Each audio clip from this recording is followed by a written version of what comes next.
ఆ బనకచెర్ల గోదావరి ప్రాజెక్టు తెలంగాణ అది శాపం కాబోతుంది. అది కంటే గోదావరి జలాల్లో తెలంగాణకు తీవ్రమైనటువంటి నష్టం జరుగుతుంది. ఈ కాంగ్రెస్ దద్దమ్మ ప్రభుత్వానికి కృష్ణా నదిలో మొన్న 65 టీఎంసీలు తక్కువ వాడింది. మన హక్కును కూడా వాడుకునే తెలివితేటలు లేవు. గోదావరి బనకచెర్ల ప్రాజెక్టు ఆపే విషయంలో ఇవాళ రాష్ట్రంలో కాంగ్రెస్ ప్రభుత్వం పూర్తిగా ఫెయిల్ అవుతున్నటువంటి పరిస్థితి ఉన్నది. బట్ ఏది ఏమైనా బీఆర్ఎస్ ఉన్నది, మేము వదిలిపెట్టాం. రాష్ట్ర ప్రభుత్వం ఫెయిల్ అయితే బీఆర్ఎస్ ప్రభుత్వం అవసరమైతే సుప్రీంకోర్టుకు వెళ్ళైనా సరే గోదావరి బనకచెర్ల ప్రాజెక్టును ఆపి తీర్పం, తెలంగాణ ప్రయోజనాలు కాపాడుతాం. బీజేపీ నాయకులారా, తెలంగాణ మీద ప్రేమ ఉంటే వెంటనే గోదావరి బనకచెర్లను ఆపండి, తెలంగాణ ప్రయోజనాలు కాపాడండి అని చెప్పి నేను ఈరోజు డిమాండ్ చేస్తా ఉన్నా. బీఆర్ఎస్ సొంతగానే ఉంటది, ఒంటరిగానే మళ్ళీ అధికారంలోకి వస్తుంది, 100 సీట్లతో అధికారంలోకి వస్తుంది తప్ప ఏ పార్టీతో బీఆర్ఎస్ పొత్తు పెట్టుకోదు. ఎవడో పెట్టుకుంటామన్నట్టు ఇంకోడెవడో పెట్టుకుంటారన్నట్టు మాట్లాడుతుంది. ఎవరితో పొత్తు పెట్టుకోము. బీఆర్ఎస్ కేసీఆర్ నాయకత్వంలో మళ్ళీ అధికారంలోకి వచ్చేది ఖాయం. ఇలా ప్రజలే కోరుకుంటున్నారు.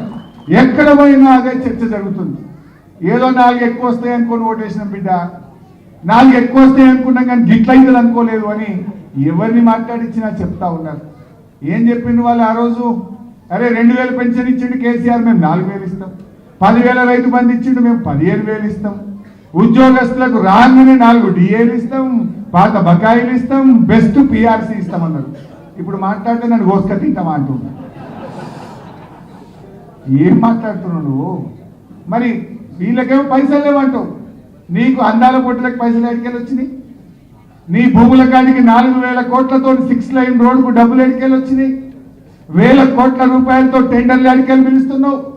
రుణమాఫీ చేయమంటే పైసలు లేవంటావు, రైతు బంధు ఇవ్వమంటే పైసలు లేవంటావు, ఉద్యోగులకు డిఏలు ఇవ్వమంటే పైసలు లేవంటావు. కానీ బడా బడా కాంట్రాక్టర్లకు 12,000 కోట్ల బిల్లులు ఇవ్వడానికి పైసలు ఎడికెళ్ళి వచ్చినాయి. బడా బడా ప్రాజెక్టులు పిలవడానికి, టెండర్లు పిలవడానికి పైసలు ఎక్కడి నుంచి వస్తున్నాయి? ఇవాళ 200 కోట్లకు ఒక స్కూల్ అన్నావు, ముందు 80 కోట్లు అన్నావు, తర్వాత 120 కోట్లు అన్నావు, ఇప్పుడు 200 కోట్లకు ఒక స్కూల్ అని. అది స్కూల్కి ఇంకా పునాది కూడా కావాలి. 80 కోట్లకే 200 కోట్లు చేసిన దాన్ని అంటే అదొక 5-6 వేల కోట్ల స్కామ్ అవుతున్నది. ఇవాళ వాటికి మాత్రం పైసలు వస్తున్నాయి. అంటే ఆయన ఎట్లా మాట్లాడతాడంటే తనకు అవసరం ఉంటేనేమో, తనకు జేబులు నింపే పని అయితేనేమో పైసలు రెడీ, ప్రజలకు ఇచ్చేదో రైతులకు ఇచ్చేదో మా ఎస్సీలకో మా బీసీలకో మా ఎస్టీలకో ఓవర్సీస్ స్కాలర్షిప్ ఇవ్వాలి, ఫీజు